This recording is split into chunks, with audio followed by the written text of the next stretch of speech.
Hi friends. Recently એક પોર્શનો case refer કરી રહી હતી.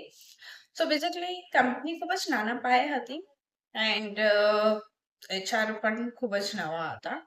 એટલે આઈસી કમિટી તો હતી જ નહીં કંપની. સો કેસ એવો થયો કે એક ફિમેલ એમ્પ્લોયીએ કે પોસ્ટ રિલેટેડ કમ્પ્લેન રજીસ્ટર કરી. નાવ આઈસી હતી નહીં અને એચઆરએ જ કેસ હેન્ડલ કરી લીધો. એચઆરની એમાં મિસ્ટેક ક્યાં થઈ કે જઈને એને મેનેજરને ડિસ્કસ કરી નાખ્યું કે તમારા જ ટીમની ફિમેલ એમ્પ્લોયીએ આવી રીતના પોસ્ટનો કેસ કર્યો છે કોઈ પણ વ્યક્તિ ઉપર. ઓકે, સો નાવ ઇશ્યુ ક્યાં આવ્યો કે જે કોન્ફિડેન્શિયાલિટી હોય ને પોસ્ટમાં એ લીક થઈ ગઈ. હવે આ વાત એ ફિમેલ એમ્પ્લોયીને ખબર પડી જેણે કમ્પ્લેન રજીસ્ટર કરી હતી, બીકોઝ એના વિશે બધી વાતો થવા લાગી. She knows from other team members. હવે એણે શું કર્યું કે like there are other options કે શી બોક્સ કરીને પણ ઓપ્શન છે જ્યાં તમે કમ્પ્લેન કરી શકો.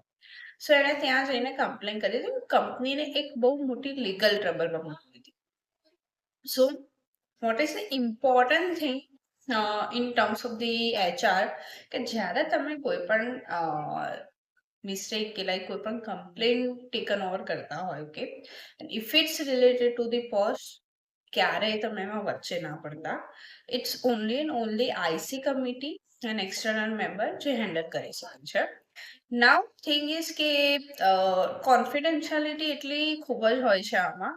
આ કોઈ નાની મોટી વાત નથી કે નાની મોટી કમ્પ્લેન નથી કે તમે જઈને ડાયરેક્ટલી મેનેજરને કહી દો કે તમારી ટીમમાંથી આવી કમ્પ્લેન આવી છે કે તમે રિઝોલ્વ કરી દો. Okay, it's depends on the confidentiality કે કોણે શું કમ્પ્લેન કરી છે, કોના ઉપર કમ્પ્લેન કરી છે, શું કમ્પ્લેન છે, એનો એવિડન્સ શું છે,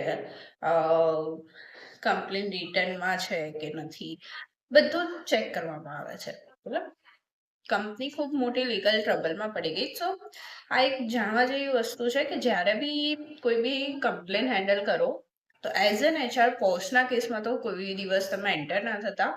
અને જો આઈસી કમિટી ના હોય તો જરૂરથી તમે બનાવી દેજો તમારી કંપનીમાં. કોમેન્ટમાં જરૂરથી કહેજો કે તમને આ ઇન્ફોર્મેશન કેવી લાગી. Thank you.